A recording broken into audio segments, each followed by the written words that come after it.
Hola, ¿qué tal? Buenas tardes. Nos encontramos aquí reunidos para tener una charla sobre medios alternos para la materia de medios alternos para el cuarto cuatrimestre de la carrera de licenciatura en Derecho en el IES. José Ricardo Betancourt González, a las órdenes de todos ustedes.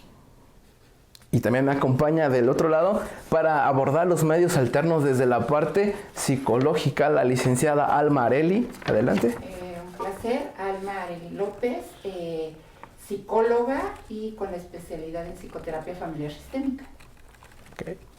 Pues antes que abordar el tema como tal de los medios alternos, vamos a platicar desde dónde se remontan, cuáles son las fechas o cuáles eran los medios alternos que ya existían anteriormente antes de la reforma del 2008 y que formaban parte de nuestro sistema jurídico, pero que a lo mejor debido al auge de la reforma penal del 2008 que promueve como tal el juicio oral, pues han tomado más fuerza, se han vuelto más en boga para los abogados, pero ya existían. En esta parte nos va a asistir el licenciado Ricardo para explicarnos la línea de tiempo de los medios alternos.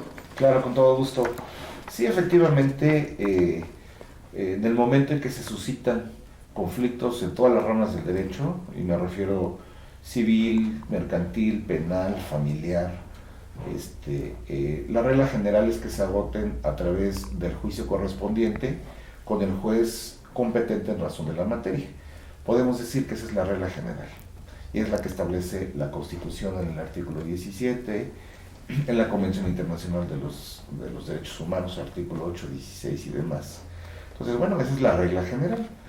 A lo largo del tiempo se creó en un primer momento la figura del arbitraje y surge en materia laboral específicamente, en donde la ratio legis o ración de la ley pretendía la agilidad y un aspecto subjetivo personal entre quien declaraba el derecho y las partes involucradas.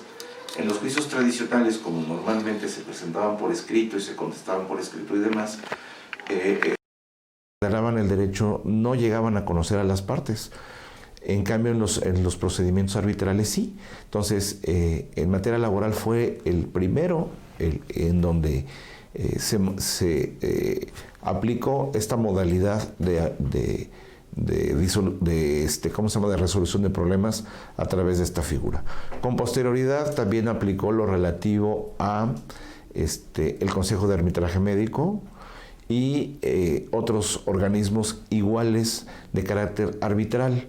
Ese es, podemos decir que es el antecedente primario que surge en este tipo de situaciones y se remonta a finales de 1950.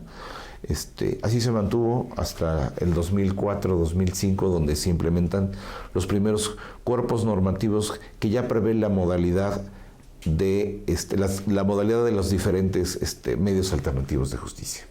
Muy bien, bueno, abordando esto de que pues las primeras ramas fue la laboral, en este caso pues para proteger a los trabajadores de posibles abusos de parte de los patrones por despidos injustificados. ¿Usted cree que sirvió esta implementación para dar un poco más de protección a los trabajadores? Yo creo que sí fue positiva. De hecho, la reforma laboral se da 50 años después, o sea, estamos hablando que si se implementó inicialmente a mediados de los 50 del siglo pasado y apenas en este año viene la reforma laboral para que sean tribunales especializados en materia laboral quienes conozcan de las controversias, podríamos decir que sí hay un beneficio. O sea, la figura de que sea de que el juicio se siga a través de un órgano colegiado integrado por un representante del Estado, patronal y de los trabajadores, mediante la figura del arbitraje, definitivamente sí tuvo un alcance positivo. Aquí yo creo que ya sobre la marcha llegó un momento en el que las capacidades de estos órganos fueron rebasadas por el volumen de juicios, de casos que se fueron incrementando a lo largo de los años. Y llegó un momento en el que las citas para las audiencias, el desahogo de las mismas, se empezaron a desfasar, incluso ya por plazos increíbles, ¿no? Por decir algo, si se presentaba una demanda en enero, iniciando el año, la audiencia tenía verificativo 4 o 5 meses después de conciliación, y la de desahogo de pruebas otros 5 o 6 meses después. Entonces, para cuando el laudo se emitía, ya habían pasado 2 o 3 años, y de alguna manera, en muchas de las ocasiones. Y entonces, pues eso venía a romper un tanto lo que corresponde al principio de justicia expedita, ¿no? Pero de que sí fue positivo, sí fue positivo. Muy bien. Bueno, pues pasando ya a lo que es la actualidad y la materia penal, ustedes recordarán, jóvenes, que la materia penal fue reformada el 18 de junio de 2008, donde se modifican los artículos 16, 17, 18, 19, 20 y 21 a fin de ya darle pie a esa nueva etapa, a esa nueva evolución de la justicia, donde pasamos de una justicia, como lo comenta el licenciado, donde las partes ni siquiera llegaban a conocer a la persona que iba a decidir sobre el futuro de su conflicto. Pasamos a una justicia un poco más humanista y oral, donde se prevé más que nada el conocer a las partes, el conocer los motivos de estas, y pues es aquí donde ya se crean los medios alternos para la materia penal, que vendría a ser la mediación, la conciliación y la junta restaurativa, y pues de los cuales vamos a abordar desde este momento. Como ustedes recordarán, pues estos medios proceden solamente con delitos donde procede, pues se acaba la acción penal, se extingue la acción penal con el perdón del ofendido y la reparación del daño. Es aquí donde me gustaría conocer el punto de vista de la psicóloga en el caso de cómo un conflicto puede llegar a afectar la psique de una persona, cómo un conflicto puede a lo mejor modificar la percepción que la misma persona tiene sobre sí misma y sobre la sociedad, o sea, cómo la ve la sociedad a esa persona. Claro, mira, la situación es cuando nosotros tenemos un conflicto preexistente, no trabajado, se puede detonar con otro que en ese momento no lo está dando. Es decir, si yo tengo un conflicto con mi familia de origen, a lo mejor lo traslado y me lo detona cuando tengo un conflicto con mi esposo. Y esto se duplica, es doblemente. Entonces, la situación aquí es, cuando yo tengo este conflicto no resuelto, lo intensifico. Vamos a suponer, yo me quiero separar de mi esposo y entonces yo tuve un conflicto de abandono antes. Se multiplica y esto hace que yo tenga un desequilibrio ya a nivel psicosocial. Esto podría ser por una parte y, por supuesto, cualquier situación en la que tengamos una alteración emocional, en primera instancia nos detona esta parte de desajuste tanto de mi percepción como de la percepción social. Una pregunta, maestro, ¿cuáles serían los delitos? Ya sabemos que son los que proceden por querella y que se resuelven con perdón del ofendido para la extinción de la causa penal, sí. Pero nos podría recalcar cuáles son esos delitos o cuáles son los más comunes en el ámbito de la materia penal o incluso también dentro de nuestra región, dentro de nuestra jurisdicción. Sí, son inherentes a la nación, al Estado, a la paz pública y a la persona.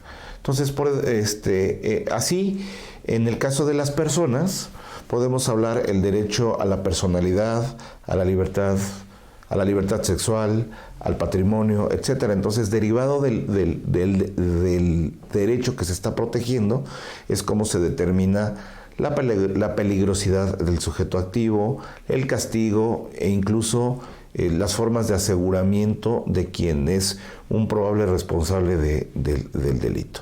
Por tanto, lo que la ciencia del derecho en materia penal trata de establecer es la peligrosidad y el alcance del bien jurídicamente tutelado.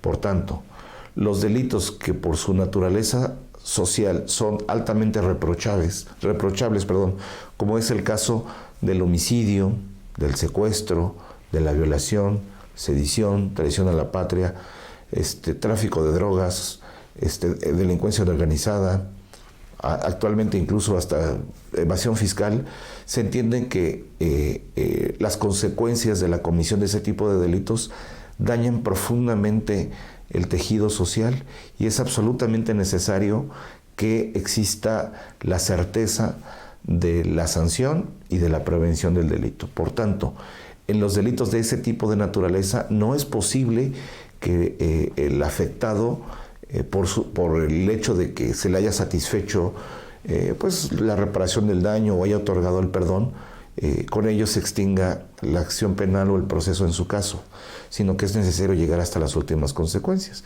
De ahí la diferenciación entre los delitos denominados a instancia de parte o que se persiguen de oficio. Así, en el caso, por ejemplo, del delito de violencia familiar, es un delito que se persigue de oficio, aunque de hecho las consecuencias del delito únicamente afecten al interior de una familia en específico. Pero la finalidad del Estado es que ese tipo de conductas se sancionen para que no se repliquen. O sea, atento a que el tema de la familia es esencial para el desarrollo natural de los pueblos, de la cultura, de la educación y de todo, ¿no? Entonces, ese es el aspecto fundamental de la división entre esos dos tipos de persecución de delitos. Los referentes a como ya lo mencionamos, a los delitos que se persiguen de oficio, de los que son a instancia de parte o de querella necesaria, ahora llamada noticia criminal. Ok, muy bien. Entonces estaríamos hablando de delitos que afectan prácticamente, los de querella vendrían a ser los que afectan prácticamente al individuo como tal en su persona, en su integridad corporal, como puede ser, por ejemplo, un delito de lesiones, o en su patrimonio, que vendría a ser, por ejemplo, un daño en propiedad ajena. Es correcto. Un robo sin violencia. Un robo sin violencia, un accidente de vehículo donde se provocaron daños, o bueno, en un delito que se comete en estado de emoción violenta, que eso, bueno, aquí en el tema psicológico valdría la pena tocarlo.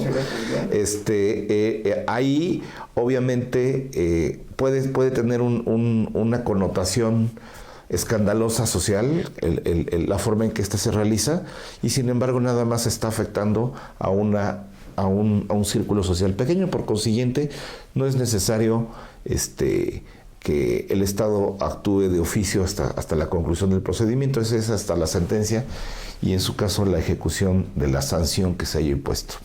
Y hablando pues ya de los, en este caso de los delitos como tal, los de querella, los que se persiguen a petición de parte, aquí sí ya me gustaría que pudiéramos tocar un poquito más lo que son los medios en la materia penal. Por ejemplo, abordemos desde el punto de vista de una lesión, por ejemplo, desde el punto de vista de un robo, de un daño en propiedad ajena, como le decía usted, un daño a lo mejor en el vehículo de una persona, que estos son delitos que, bueno, pues se tiene que presentar la correspondiente querella ante el Ministerio Público para, pues, primero, como nos dice la misma Constitución en el artículo 17, párrafo 4, que nosotros pues tenemos derecho a esta justicia alternativa.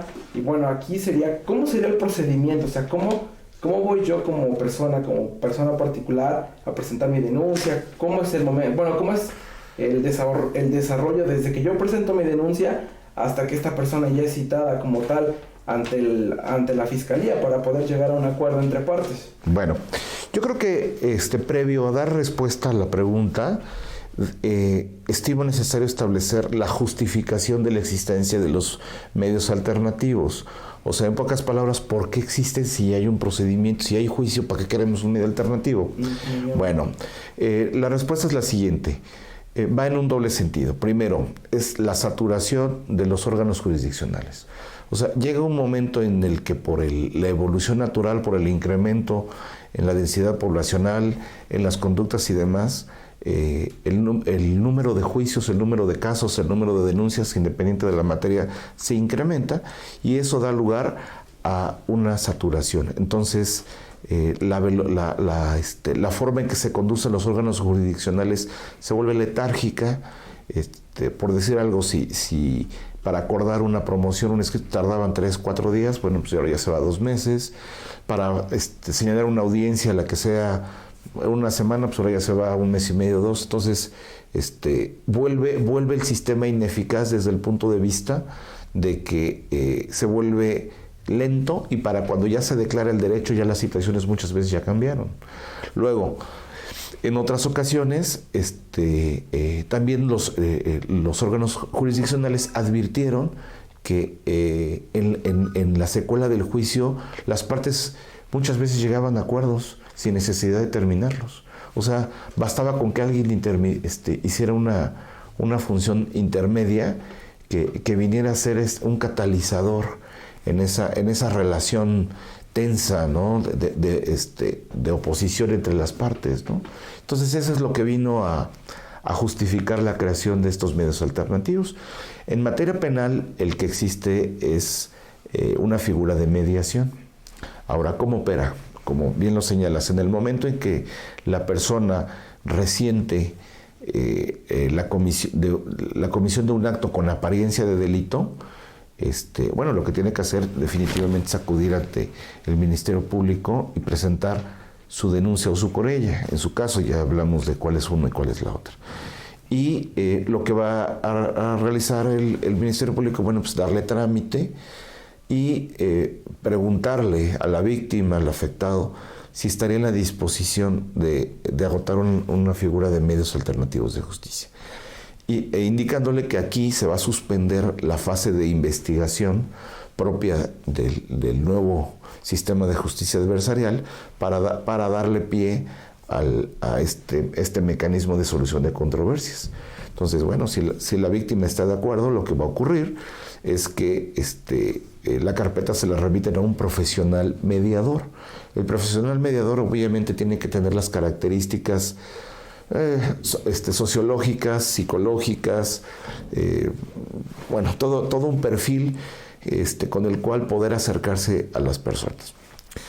Y el mediador, obviamente, en el momento que ya tiene conocimiento de la carpeta, va a abrir la suya, va a citar a las partes para una primera o segunda, una primera reunión una cita de mediación. Ahora, ¿en qué consiste la mediación? La mediación consiste en que este profesional va a entrevistar por separado a las partes para identificar cuáles son sus posturas, sus necesidades, el origen del problema. Le va a preguntar, cuáles serían las posibles soluciones para él, cómo se podría resolver el asunto, para que al final los junta y trata de acercarlos. Lo que va a hacer el mediador es acercar a las partes con las propuestas hasta que lleguen a un punto donde si emiten un convenio donde establecen la forma en que se va a llevar a cabo este procedimiento. Vamos a poner un ejemplo. Imaginemos el caso de un accidente automovilístico en donde obviamente la persona que no fue responsable del accidente presenta una denuncia por daño en propiedad ajena. Y el Ministerio Público remite la carpeta de investigación al titular de los medios alternativos de justicia, en este caso al mediador. El mediador va a reunir a las partes. En la primera entrevista a la víctima, al afectado, pues le pregunta, a ver, ¿cuál para ti, cómo se podría resolver este problema? Pues yo quiero que me repare. Ok, pero ¿cómo sería? ¿Que te paguen en efectivo? ¿Que lo lleve a un taller? ¿Cuál sería para ti la forma de resolver? ¿Cómo quedas satisfecho? Pues yo quiero que me pague tanto dinero. Yo no quiero que ir a un taller porque luego hay unos de mala calidad y no van a quedar como yo quiero. Perfecto. Aparte, entrevista al posible responsable, al probable responsable, igual le dice, a ver, el señor te está denunciando, el señor lo que quiere es esto, ¿tú qué propones? O sea, toma en cuenta que con este medio de alternativo de solución de controversias nos vamos a ahorrar o te vas a ahorrar todo el procedimiento penal que va de la fase A de la carpeta de investigación, su eventual judicialización, a la etapa intermedia, juicio, etcétera. Entonces, es tiempo, son costos, es desgaste, etcétera, ¿no? Entonces, ahorita hay la posibilidad de agotar una solución alterna. Y de lo que le digan, pues los reúne En ese momento, en el momento de la audiencia, bueno, pues la parte actora ahí va a expresar su molestia, y viene la parte psicológica social, su enojo, porque pues él siente que pues, él no tiene por qué estar ahí, todo es culpa de la otra persona y quiere que le repare íntegramente el daño, y la otra persona dice, bueno, pues estoy de acuerdo que yo fui responsable, pero también fue un accidente, fue un descuido, fue una situación que para mí está justificado, pues no sé, en cuánto estimas el valor del daño. Y bueno, en esa dinámica es donde llegan a un punto de equilibrio, y ahí establecen el monto, en qué tiempo se va a pagar, qué pasa si no pagan, entonces todo eso se plasma en un acta. Entonces esa acta la firman y en ese momento se vuelve vinculativa. Este órgano de mediación va a verificar el cumplimiento, va a estar al pendiente de las partes. Si una de ellas no cumple, se reanuda el procedimiento donde se quedó. Esto es ante el Ministerio Público para que continúe en la fase de investigación, en la carpeta de investigación. Entonces, eso es lo que ocurre, vamos a decir, materialmente en este mecanismo de solución de controversias. Ahora, ¿cuál ha sido la eficacia desde su implementación? Estamos hablando del 2008, pero que en realidad, bueno, ya tuvo más su aplicación a partir de 2011, 2012, cuando se crearon las salas de oralidad, cuando los abogados empezaron ya a empaparse en el uso de los principios que rigen al tema penal. Pues fue a partir del 2012. Anteriormente a esa fecha todavía la gente seguía la sinergia de los procedimientos anteriores y ha ido poco a poco evolucionando. Entonces podemos decir que un porcentaje alto, no me atrevería a dar una cifra exacta, depende de estado o municipio, pero pues más de la mitad de muchos de los conflictos han podido resolverse a través de estas medidas de solución de controversias. Y es exactamente lo que se buscaba con esto, lo que se denomina como economía procesal.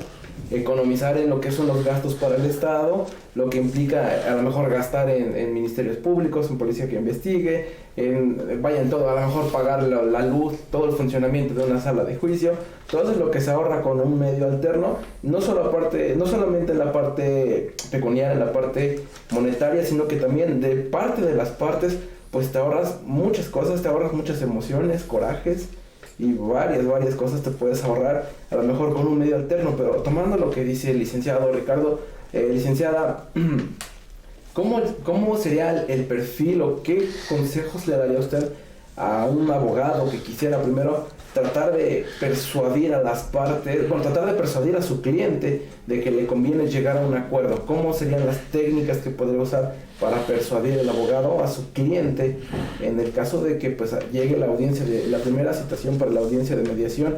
¿Cómo qué consejos le podría dar un abogado a la parte, a su cliente, pues? Mira, la persuasión es el convencimiento.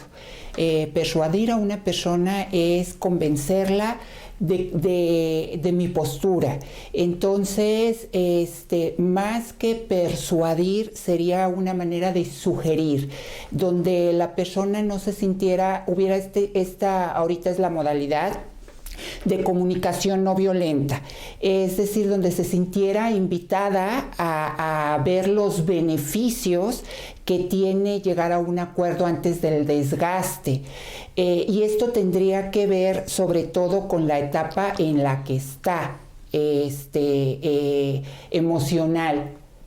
Porque no es lo mismo cuando ya te tranquilizaste un poco y viste diferentes opciones a cuando estás en pleno enojo, contestando tu pregunta o en pleno dolor. Contestando tu pregunta, ¿qué sería cuáles serían las técnicas? Bueno, la primero para mí sería la empatía, es decir, ver de alguna manera a la persona como eso, como un individuo y no como un expediente, ponerte un poco en su lugar y entender los motivos que tiene esta persona. Ahora, también es la parte de platicar, de escuchar y de entender cuál es la motivación primaria de esta persona. Vamos a suponer que llega una persona y dice: yo quiero divorciarme porque mi esposo o mi esposa me engañó. Entonces, la motivación lo que te está diciendo es: estoy enojada o enojado porque me engañaron y quiero separarme. Pero si está en pleno enojo, pues más que decir quiero separarme, quiero lastimarlo. ¿Y cuáles serían las partes, no? Como abogados o como en esta parte, pues les toca únicamente ver el proceso legal. Sin embargo, tener este acercamiento con la persona, este primer acercamiento y esta empatía, lo que hace es ganar la confianza de la persona, en donde el abogado le pueda explicar de una manera clara, sencilla, cuáles son los beneficios de a lo mejor tener un divorcio por mutuo acuerdo y no llevarlo a la parte a lo mejor donde se lleve un juicio, donde se saque a ventilar muchas cosas que van a lastimar al núcleo familiar. Aparte, también está esta parte donde los hijos, si hay hijos, pues también no se usen como un instrumento para herir o lastimar o manipular a la otra persona. Entonces yo sugeriría que lo primero fuera esta empatía, este primer acercamiento de escuchar cuál es la verdadera motivación en ese momento. Porque a veces decimos, bueno, yo quiero separarme, pero lo que estoy diciendo en el trasfondo, yo quiero lastimarlo, quiero dañarlo y para eso puedo acabarme yo y acabar con mis hijos por tal de lastimar. Entonces sería como que ser bien claros cuáles son los beneficios, tanto si nos vamos a un divorcio contencioso o si nos vamos a una parte de separación por mutuo acuerdo, por ejemplo.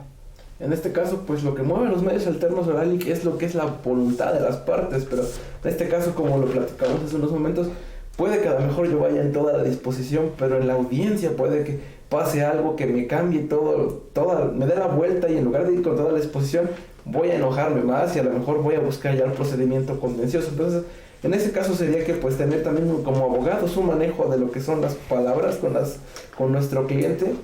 Sí, bueno, creo que el tema del que estamos hablando, en un primer capítulo nos referíamos al aspecto del derecho penal, pero también ya está abarcando todas las demás ramas del derecho. En materia familiar ha habido toda una innovación, toda una evolución jurídica, social. Anteriormente solamente existían dos tipos de divorcios. Era el divorcio voluntario y el divorcio necesario. Y en el inter, bueno, el administrativo. Ahora existe la figura del divorcio incausado, en donde basta con que una de las partes exprese su voluntad de divorciarse, agotar los procedimientos que marca la ley y obtener una sentencia de divorcio sin mayor situación, y sobre la marcha ir ajustando los demás mecanismos que existen o que deben de tomarse en cuenta, como lo son guardia y custodia de los hijos, alimentos, distribución de bienes, etcétera. Pero lo esencial ya se resolvió. ¿Por qué fue esto? Precisamente por lo encarnizado que podrían ser en algunas ocasiones los conflictos tendientes a los divorcios. Entonces, había esa crítica de inflexibilidad que tenía la ley en el momento de que los divorcios se llevaban a cabo, porque obviamente pues se encendían el enojo, la molestia, porque bueno, como bien lo señala la doctora, en un primer momento de lo que se trata es es lastimar, es hacer sentir mal a la otra persona, y eso implica pues incluso sacar a la luz cuestiones muy privadas, muy delicadas, y pues bueno, a la persona que lo recibe va a tener una reacción a veces muchísima mayor que la que inició el pleito. Entonces, la esposa se quiere divorciar, pero pues bueno, el esposo estaba en una posición más relajada, pero después de lo que se ventiló en el juicio, ahora el esposo es el molesto y bueno, se dan casos de situaciones graves. Entonces, por esa evolución se vino dando. Ahora, tanto en los juicios de divorcio, de alimentos, de guardia y custodia, en los civiles y todo, ya está previsto que previo a entrar de lleno al juicio, tiene que agotarse una etapa de conciliación, que no es más que una etapa de mediación, o sea, en donde el órgano jurisdiccional va a intentar que las partes lleguen a un acuerdo, aún estando dentro del juicio. O sea, es una modalidad interesante. Existe ya en todas las ramas, mercantil, civil, administrativo. En todos se agota, incluso ahora en el juicio oral mercantil, previo al desahogo de las etapas, el juez trata de buscar una solución a través de la negociación. Entonces, pues es un tema novedoso porque debemos de tomar en consideración que la mediación en nuestro país pues propiamente no existía. Solamente estaban la figura del arbitraje, que ya la mencionamos, y la de los órganos jurisdiccionales. La mediación es novedosa. Entonces yo creo que es bastante bueno porque da la oportunidad incluso a las partes hasta de desahogarse, ¿no? En materia familiar o en materia penal en las audiencias, bueno, por experiencia, la gente llega molesta, llega muy molesta, y en el momento en que tiene ya de frente a la otra parte, y bueno, pues ahí le dice lo que le tiene que decir, se desahoga y de alguna manera hasta descansa, ¿no? Y ya después de que ya dijo todo lo que tenía que decir, bueno, pues parece que se empiezan a generar las condiciones para una negociación y eso le ayuda mucho a la agilidad en los procedimientos. Entonces realmente es una postura bastante positiva para la solución de controversias. Bueno, pues buena parte de la entrevista le hemos abarcado a lo que son los medios alternos, su funcionamiento, cómo se desahoga un medio alterno, pero ahora, Lic, desde su experiencia como litigante, me gustaría saber cuáles son las motivaciones que pueden llevar a una persona a querer agotar hasta la última instancia, que será a lo mejor hasta un amparo, ya el último, habiendo pasado por una sentencia, por una apelación. ¿Cuáles son las motivaciones? ¿Qué es lo que mueve a una persona a querer llegar hasta tanto? A lo mejor con tal de verse triunfador en una contienda, en un litigio. Bueno, en un primer momento es la sensación de injusticia. O sea, la persona que por la razón que fuere se ve inmersa en un problema donde se siente que sus derechos, su dignidad, su nombre está pisoteado, una reacción natural es buscar la justicia. Claro, tenemos una prohibición constitucional de hacerlo por propia mano, tenemos que agotar el medio alternativo de justicia, ¿no? Entonces, en un primero es esa sensación de que a pesar de que ya hubo un diálogo con la persona con la que aparentemente o con la que se tiene el problema, esta hace caso omiso. Por decir algún contrato de compraventa o un arrendamiento, la persona no paga, no cumple, no entrega cosas diferentes, entonces tiene esa sensación, ¿no? Le producen un daño en sus bienes, no le reparan el daño. El esposo o la esposa que se siente humillada con los tratamientos, con el engaño, con todo, pues siente esa sensación de injusticia. Entonces, yo creo que ese es un motivador humano, ¿no? Que obviamente va aparejado con lo que marca la ley, lo que marca en cada caso los diferentes cuerpos normativos. Así, en materia familiar, pues, si hablamos de alimentos, pues tenemos que ver casa, vestido, alimentación, educación. Si hablamos de contratos de arrendamiento, pago de renta. Entonces, cada caso es diferente y esa sensación va de la mano con lo que marca la ley. Entonces, esto es lo que lleva en un primer momento a agotar un juicio, presentar una denuncia, promoverlo. Pero también hay casos en donde se aprovecha esta situación cuando hay un motivo oculto. Esto es cuando la persona se siente humillada, ofendida y tiene alguna sensación, un deseo de venganza, de retribuir con dolor a quien le provocó dolor, retribuir con daño a quien le produjo daño. Entonces, ahí ya no busca la justicia, ahí lo que busca es la venganza, ¿no?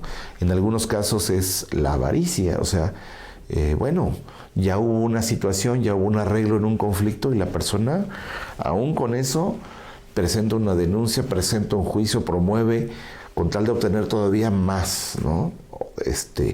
O de plano a su adversario terminar de aniquilarlo, ¿no? O sea, lo voy a exhibir públicamente que es un defraudador, voy a hacer esto, voy a hacer aquello.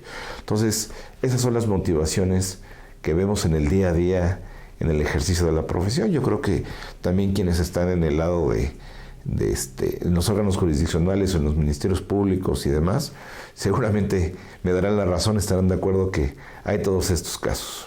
Aquí una palabra interesante, venganza, psicóloga. ¿Por qué una persona llega a tanto de querer vengarse de la otra parte que a veces no le alcanza un proceso jurisdiccional ordinario, sino que quiere más y más y más y más con tal de ver acabada la otra parte, como bien lo dice el licenciado? ¿Por qué le gusta a la gente la venganza? ¿O qué es lo que motiva para llegar hasta tanto? Tanto puede ser el enojo de una de las partes para llegar hasta las últimas instancias con tal de ver su objetivo logrado. Sí, mira, la venganza es esta parte donde yo no le doy la justa medida a mis emociones. Un ejemplo que he puesto muchas veces: si ahorita empieza a temblar, lo primero que vamos a sentir es miedo, porque el miedo nos va a ayudar a ponernos a salvo. Y si sigue temblando y se empiezan a caer las esferas, pues nos va a seguir dando miedo. Si en cambio, si alguien nos dice, no tengas miedo, ¿se nos va a quitar? No se nos va a quitar. El miedo va a estar ahí. ¿Cómo reacciono a ese miedo? Eso sí lo puedo controlar. Ahorita retomo lo que dijo el licenciado. Es decir, podemos levantarnos, salirnos ordenadamente a un espacio abierto y esperar a que pase el temblor, ¿no? El sismo. Sí, esa es una alternativa. El miedo es el mismo.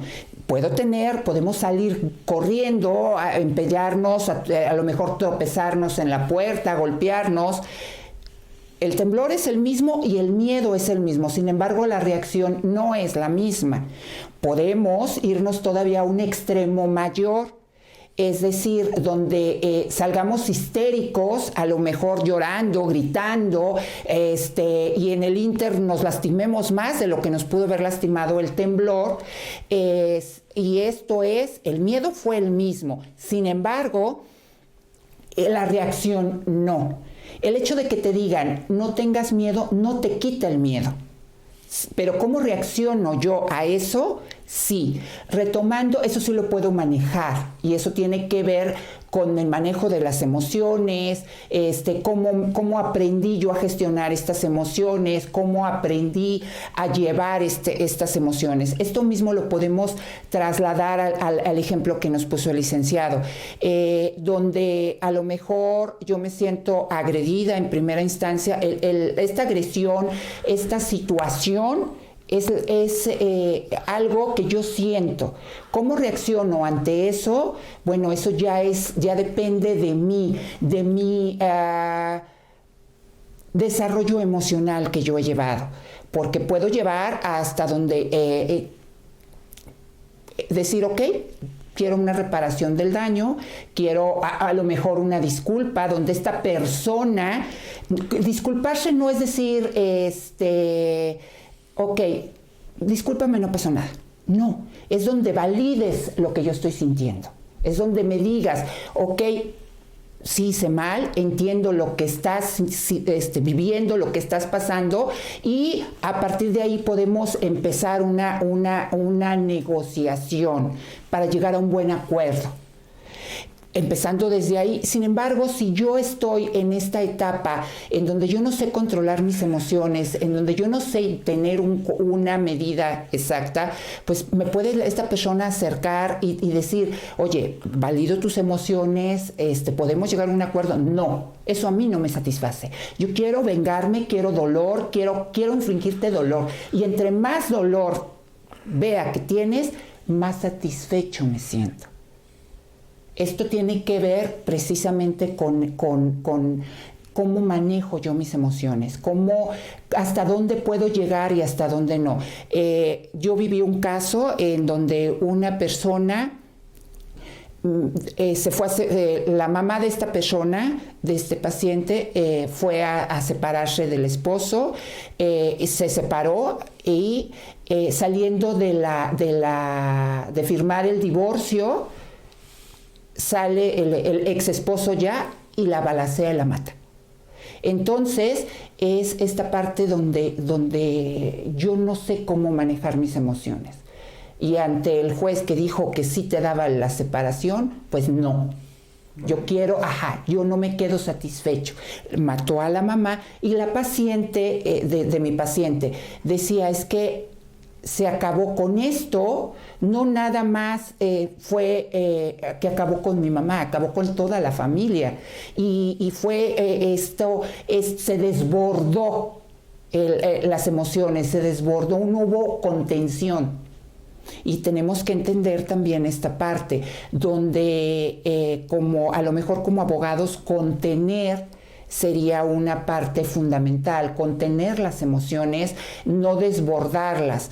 En lo personal, a mí me han tocado casos en donde vas con un abogado y le dices, mira, pasó esto, se metieron a mi casa, robaron, sé quién robó, está esta situación, y el abogado te dice que pues vamos a meter una denuncia, vamos a hacer, ok, yo quiero que me paguen lo que se llevaron, punto, o que me lo regresen. No, el mismo abogado desborda estas emociones. Te digo, yo lo estoy viviendo de manera personal. No, es que le podemos sacar más.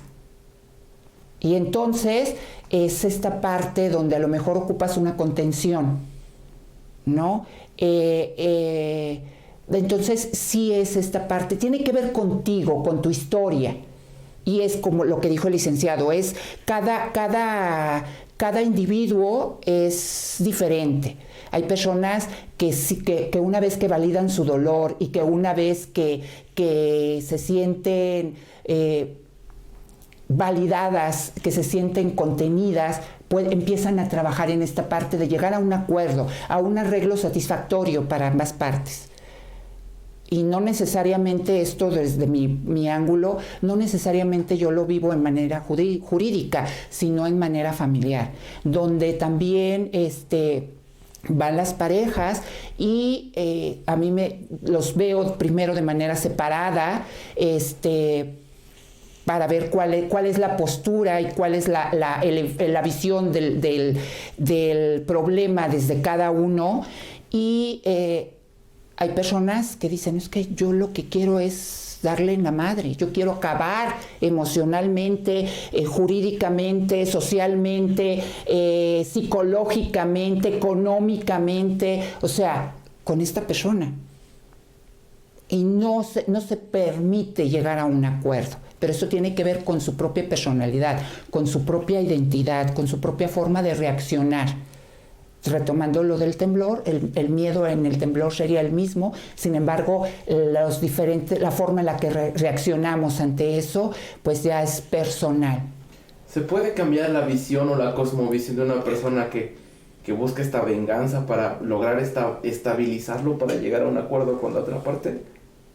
Sí se puede, sin embargo, bueno, como abogados no sé, no sé qué preparación tengan desde el punto de vista social, psicológico, terapéutico, porque no es lo mismo la parte legal que abordan ustedes a la parte emocional y la parte terapéutica de una sesión con un terapeuta.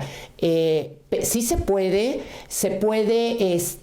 desde la parte terapéutica, pues trabajando con el origen de esta emoción, ¿no? Y haciéndolo desde mi enfoque, que es cognitivo-conductual, haciéndolo consciente para trabajarlo, porque muchas veces ni siquiera somos conscientes del daño que estamos causando.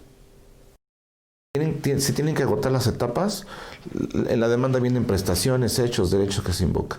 En la contestación de demanda vienen defensas. O sea, lo que la gente opone para contrarrestar lo que la otra persona quiere.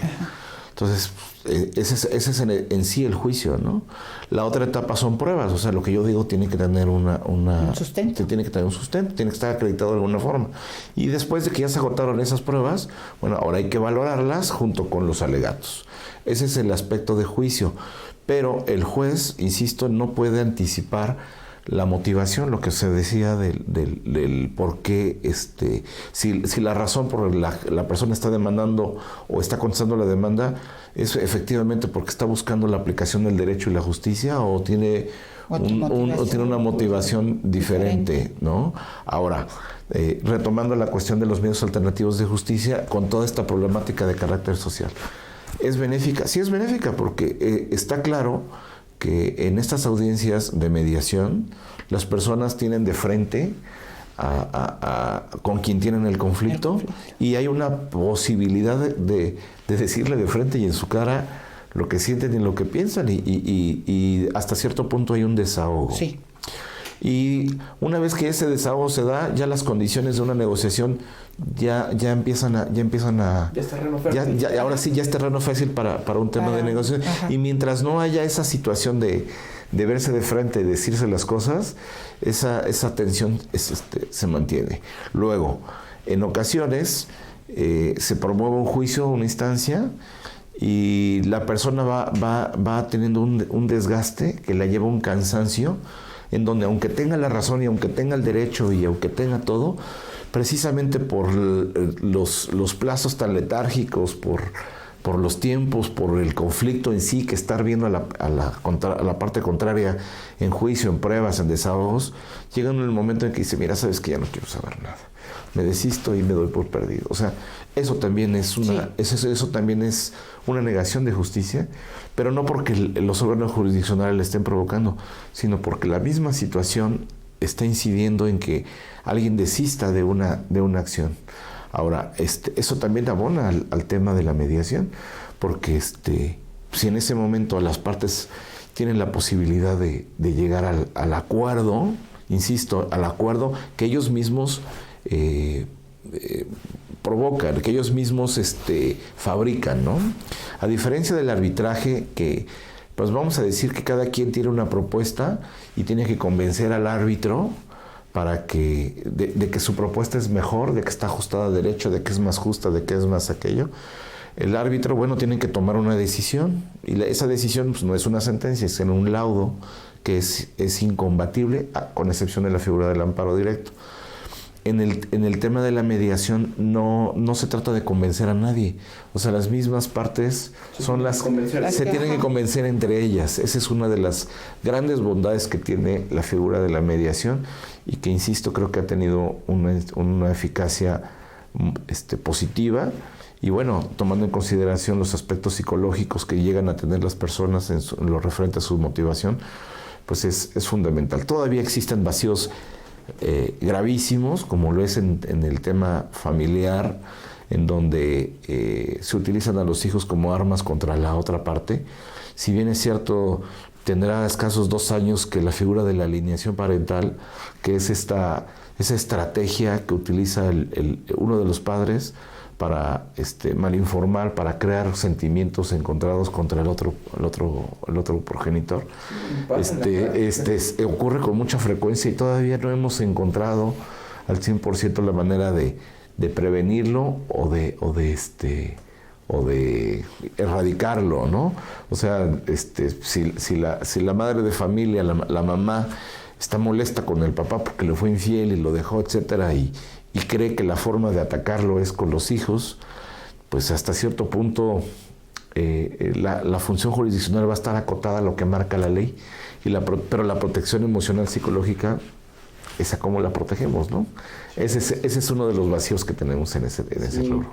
Bueno, pues así es la justicia tradicional, por así decirlo. Seguimos, a pesar de que ya tratamos de evolucionar a algo más humano, pues sigue siendo tradicional. Al menos todavía yo soy de la generación de los que te educan en procesos contenciosos, y ahorita los que vienen atrás de nosotros son los que ya están educando para ser abogados más humanistas, más de futuro, pero aún así hasta en las escuelas nos falta un poquito lo que es manejo de emociones, cosas que a lo mejor como abogado no voy a salir especialista en psicología, pero por lo menos para saber terapiar a mis clientes yo creo que No, está perfecto.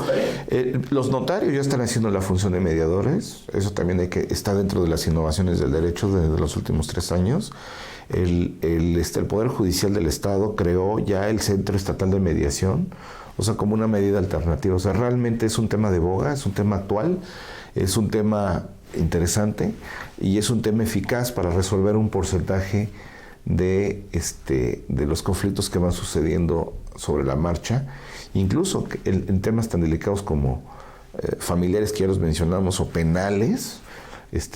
Bueno, pues la elasticidad que llega a dar el Código Nacional de Procedimientos Penales para resolverlos a través de esta figura, pues creo que ha dado un resultado. Aquí el tema surge cuando se llega a cabo, se arriba a un acuerdo, un convenio, y no se cumple. O sea, son vamos a decir, de los aspectos no positivos, pero bueno, en términos generales, creo que esas son las grandes ventajas que tiene estos mecanismos alternativos. Del punto de vista penal, ¿cómo puedo yo encararme con la persona que me ofendió? ¿Cómo me puedo encarar con la persona que me lesionó? ¿Cómo me puedo poner de frente con la persona que le causó un daño a mi casa, a mi propiedad? A lo mejor que me robó algo. ¿Cómo prepararme para eso?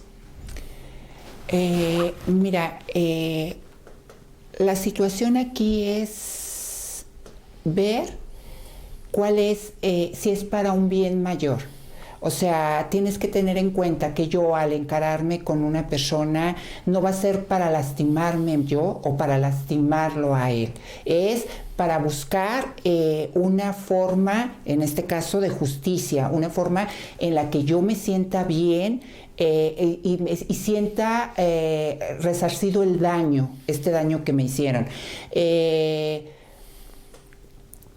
No tiene caso, o sea, vas a tener que confrontar esta parte y vas a tener que llevarla a cabo.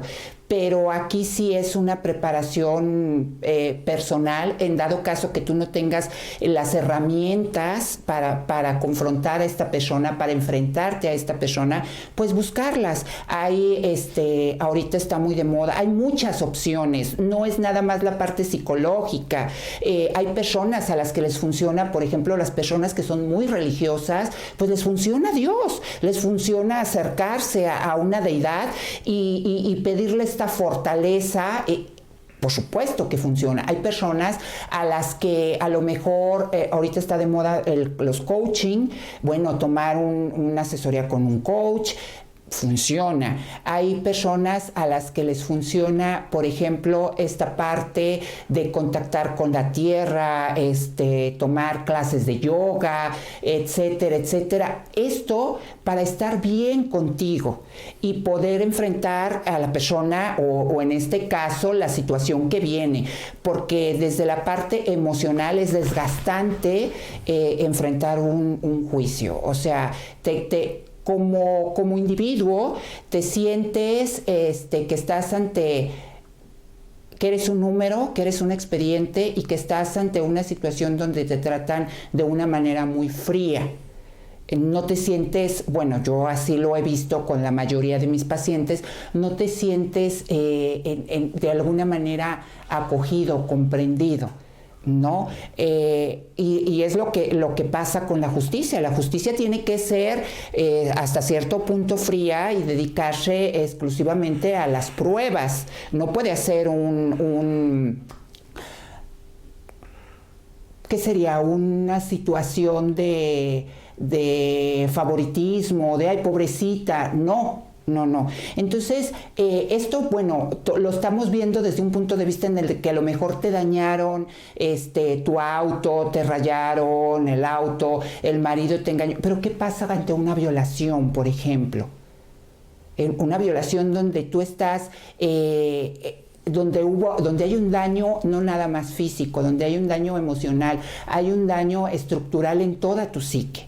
Entonces, y sabes que te van a preguntar de una manera fría en el Ministerio Público y que tienes que dar santo y seña y que vas a, o sea, ¿cómo enfrentar esto? Bueno, buscando ayuda y buscando alternativas. Siempre hay formas de tener más fortaleza. Entonces, a lo mejor como yo sé que hay bueno, aquí por ejemplo está el DIF y hay órganos a lo mejor estatales, a lo mejor municipales que se encargan de dar esta ayuda, pero a lo mejor sí llegan con los futuros abogados, que es lo que estamos viendo ahorita, pues también darles desde esta empatía hasta estas opciones, no nada más quedarse viendo la parte de una justicia más humanista, bueno, darle este acompañamiento y estas herramientas para que pues pueda llevar el proceso sin desgastarse más, sin agotarse emocionalmente. A lo mejor llega un momento en el que, lo que dijo el licenciado, ya no quieres justicia, ya lo que quieres es paz. Dices, ya me desgasté tanto, ya no tengo que dar. Entonces ya que se quede así. Que se quede así. Y eso no es justicia, lo acaba de decir el licenciado. Entonces es buscar estas alternativas, esta ayuda y a lo mejor ser un poco más empáticos. Ahora, ¿hasta dónde ser empático? Buena pregunta, ¿hasta dónde? ¿Hasta dónde ser empático? Porque la situación aquí está donde ya también yo me mezclo demasiado con mi cliente, en este caso, y desde donde yo puedo salir lastimada o donde ya no puedo ser objetiva también. Está esta parte. Entonces, ¿hasta dónde? Bueno, hasta donde me permita ser objetiva y no salir lastimada. Es decir, a lo mejor también yo viví una violación y si no la tengo resuelta, no la he trabajado a nivel personal y emocional, cuando llega una persona que presenta esto, pues me lo va a detonar. Y entonces me voy a mezclar demasiado y no voy a ser objetiva o voy a salir lastimada también. Y aquí se trata de ayudar. Muy bien. Muy bien.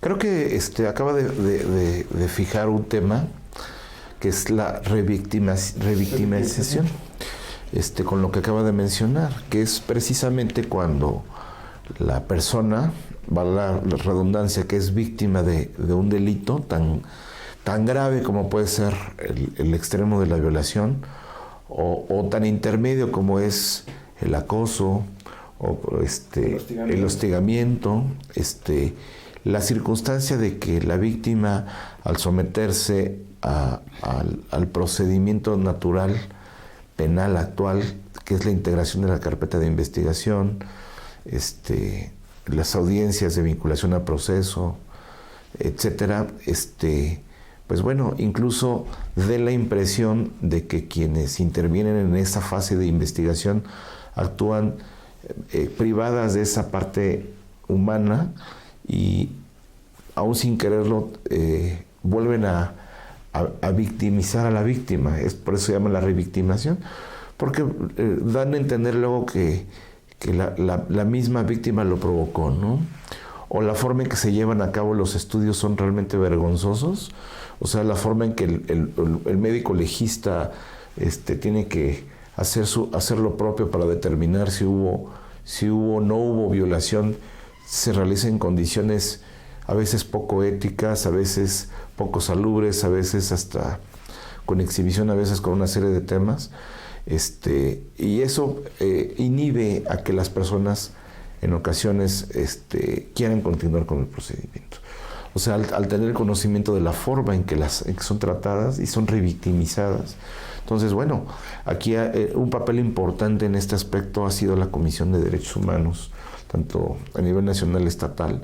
Se han creado cuerpos normativos que son inéditos, son de apenas unos 10 años para acá, en la ley de prevención, en la ley de prevención de víctimas, de protección a las mujeres, a los menores de edad, o sea, aquellas personas que por su naturaleza tienen mayor dificultad para defenderse ante un ataque, ¿no? Ya aquí hablamos cuestiones de violencia y estamos sacando otros temas, pero bueno, finalmente tiene que ver con el tema de la revictimización y cómo eso está incidiendo también en los aspectos de los medios de justicia alternativos, y definitivamente pues en estos casos de delitos graves no es posible agotar los medios alternativos, porque obviamente pues es someter a la víctima de nueva cuenta a estar reviviendo una y otra vez el evento. Por la naturaleza del delito no es posible buscar una alternativa sin el tema de la sentencia penal y demás, ¿no? Entonces yo creo que lo importante es que esta charla que está dirigida a los jóvenes entiendan que no todo es conocer, memorizar o razonar los dispositivos, las porciones normativas que marca el Código Nacional de Procedimientos Penales o el Código Penal, sino que necesitamos ver todo el contexto para que en un futuro pues sean abogados de primera línea que puedan abatir el problema desde sus orígenes y sean verdaderos instrumentos en la obtención de justicia, ¿no? Pues una vez terminada la charla con los especialistas tanto en Derecho como en Psicología, por eso voy a pedir a cada uno que pues se despidan de ustedes, que den una conclusión a esta charla y pues doy primero el paso al licenciado Ricardo. Gracias, muy amable. Sí, bueno, pues de lo que hemos platicado creo que a grosso modo hemos expuesto las características que tienen estos medios alternativos de solución de controversias, no solamente en materia penal, materia civil, familiar. Obviamente lo manejamos atendiendo a su naturaleza y a sus características generales. Creo que es efectivamente una innovación del derecho que viene a satisfacer algunos requerimientos que la ciudadanía, que la gente, la sociedad estaba exigiendo, y más en cuestiones de derechos humanos.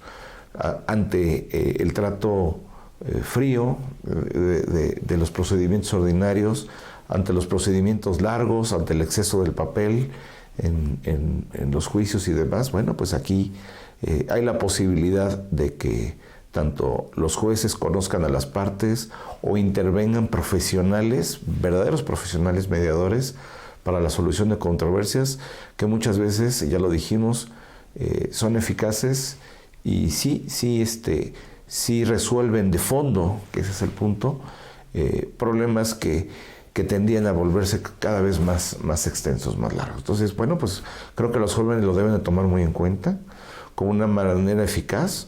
La mentalidad de los juristas, aparte del amor al derecho, a la justicia, a la implementación de todo, pues es solucionar problemas. Y esta es una forma de hacerlo. Le agradezco la invitación de su maestro, de la institución, de la doctora con sus acertados opiniones y comentarios. Y pues bueno, estamos a las órdenes de ustedes. Muchas gracias, maestro. Licenciada, un mensaje para los alumnos. Desde la parte psicológica, actualmente se está trabajando, la Secretaría de Educación Pública ha visto que se ocupa el manejo de las emociones y está el programa de Constrúyete, cosa que cuando yo estudié no estaba, era únicamente la parte académica. Ahorita ya se está viendo que no nada más en la parte jurídica, sino a nivel competitivo, a nivel laboral, a nivel personal, se ocupa trabajar con las emociones. Ustedes van a tener un trabajo en el que van a tener que tener contacto con muchas emociones de sus propios clientes, de las propias personas o en las instituciones en las que ustedes desarrollen este trabajo. Entonces es importante que lo desarrollen, es importante que lo trabajen también, que trabajen sus propias emociones y que se documenten, que lean. Hay muchos libros, hay muchos videos en plataformas que están al alcance prácticamente de todos.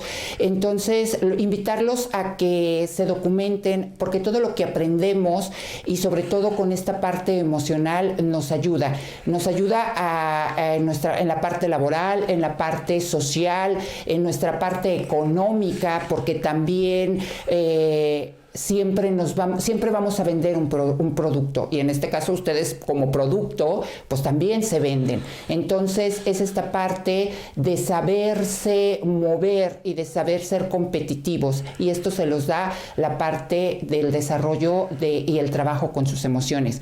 Quiero agradecerle a su maestro Juan Carlos, al camarógrafo que nos hizo favor de grabarnos, y agradecerle especialmente al licenciado. Soy su admiradora desde la primera vez que lo vi en una entrevista en otro medio de comunicación. Quiero externarle que es una persona que tiene muy claro, que sabe mucho, y que me declaro su admiradora. Muchas gracias por estar con ustedes, y desearles lo mejor y una feliz Navidad.